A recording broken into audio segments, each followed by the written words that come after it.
Today, we're exploring a concept that really asks us to step way, way outside our own point of view and to reconsider the very nature of existence itself.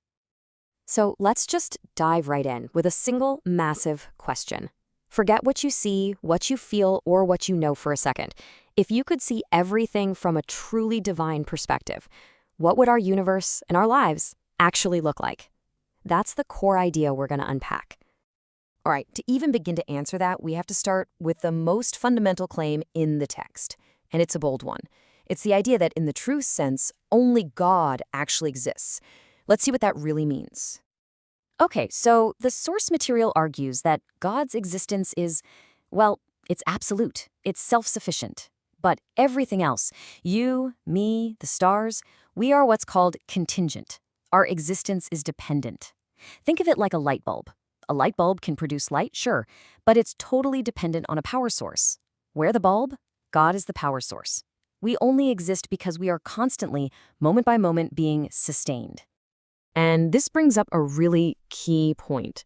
Our entire reality is kind of nested inside the flow of time, but the source suggests that time itself isn't some absolute thing. No, it's a framework that God created for us to exist in. We were nothing, and then we came to be within this flow.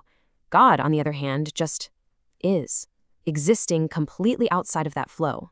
So if our reality is contingent, and it only exists inside this created thing we call time, well, what does that make it? Is it as solid and real as it feels? The source material uses a really powerful analogy to help us get our heads around this. To understand this, just picture a movie. You know, on the screen, entire civilizations can rise and fall. An epic story can span 1,000 years, 1,000,000, even billions of years. But for you, the person sitting in the theater, how much time actually passes? Maybe 2 hours, right? That entire, vast, sweeping timeline of the movie is just a fleeting experience for the one watching it from the outside. And this is where that analogy really hits home. Could our universe, all 13.8 billion years of it, from the Big Bang to right now, be just like that movie to God? An epic that, from an eternal perspective, just kind of unfolds in an instant? The source text puts it this bluntly. What we call space-time, the very fabric of our reality, might be perceived by its creator as something as, well, as ethereal as a dream, or even just a thought. It's real within its own context, for sure, but it's fundamentally different from the reality of the one who's dreaming it. This whole idea leads us to a fascinating contrast. You've got these two completely radically different perspectives, our very human view of reality and the divine view that's being proposed here. Okay, this comparison really gets to the heart of it all. The perspective on the left, that's us. Our minds are wired for binaries. Something is either real or it's a dream. Time moves in one direction. Past is gone, future isn't here yet. Something either is or it is not. Simple enough. But the proposed divine perspective on the right just shatters all of that. A reality that's somehow both real and a dream, a viewpoint where past, present, and future are all happening at once, where even non-existence is held as a potential within existence. It's like a fundamentally different operating system for reality itself.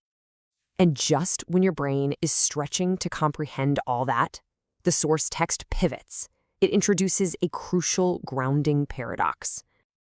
And the paradox is this. No matter how God perceives our reality, whether it's a dream, a fleeting thought, whatever, for us, living inside of it, it is 100% real. The joy is real. The pain is real. Your life is real. This isn't just some philosophical game. It's the bridge that connects these two massive ideas. And this is the crucial point. This whole idea is not some philosophical get-out-of-jail-free card. The text is absolutely emphatic about this. It states that our choices in this 100% real-to-us experience have eternal weight. It talks about judgment and consequences like the lake of fire, not as dreamlike concepts, but as brutal realities for us, the created beings. So all of this brings us to a place of, well, humility. If these two perspectives are so radically different, how much can we really claim to know about the divine mind? I mean, can we truly know how an eternal being experiences time? The source suggests probably not. Our entire existence is locked into this linear progression, you know? It's a one-way street of moments, one following the other. And what about non-existence? To us, that's just a void, right? a total absence of anything. But for a being who can literally create from nothing, is nothing just another potential state of being? Is it like a canvas that just hasn't been painted on yet? And this brings us to the ultimate question of understanding itself. Can a painting ever truly know the mind of the painter?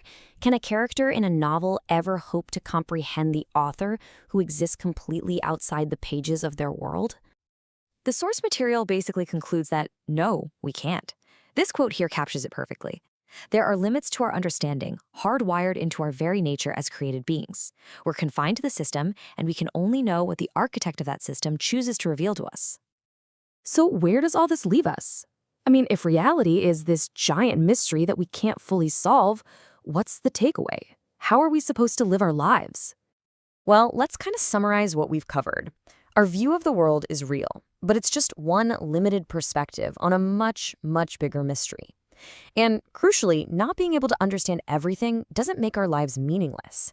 In fact, the source argues that the point isn't to try and figure it all out like some cosmic puzzle. The point is something else entirely. And this is the final turn. After all the mind-bending philosophy about existence and dreams and reality, the text lands right here. It says that regardless of the mechanics of creation, the one constant, the one message that cuts through all the mystery, is an act of profound, heart-wrenching love that's directed right at us, the beings inside the dream, the characters in the story. So, we'll leave you with this. If your life, your reality, is just one frame in an infinite film, but a frame that's also eternally significant, how does that change the way you see your own story? It's definitely something to think about.